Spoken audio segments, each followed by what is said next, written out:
She is one of the most watched and talked about women in the world, admired for her acting talent, her humanitarian work and her beauty.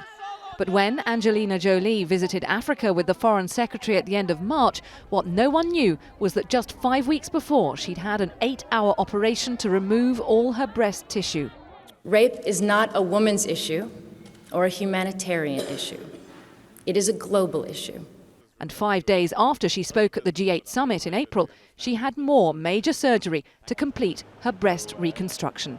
Today, the 37-year-old said the decision to have a mastectomy was not easy, but it is one I am very happy that I made. I do not feel any less of a woman. I feel empowered that I made a strong choice that in no way diminishes my femininity. Angelina's mother, Marceline Bertrand, got cancer in her 40s and died aged 56. Her daughter carries the same faulty gene, BRCA1, known as the BRCA gene, which gave her an 87% chance of getting the disease too.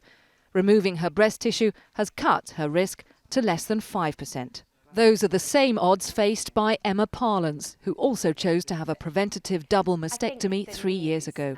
Angelina's news today will have a huge impact. She is glamorous and she has now made a life-saving decision, and I think it will help people to understand exactly why and how you can go about doing this. In the UK, any woman whose family history of breast cancer indicates they have more than a 20% chance of carrying a BRCA gene is eligible to have testing on the NHS.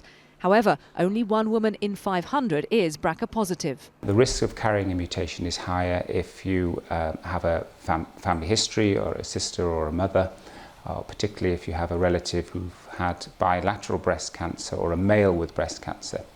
But nevertheless, for the average woman with no significant family history, this is not something you should rush to your GP and demand testing for. Angelina says the loving support of her partner Brad Pitt has brought them even closer. Of her children, she says, they can see my scars and that's it. Everything else is just mummy, the same as she always was. And they know that I love them and will do anything to be with them as long as I can. Angelina's openness has shown how those with this dangerous genetic inheritance can take back control over their bodies. Catherine Jones, 5 News.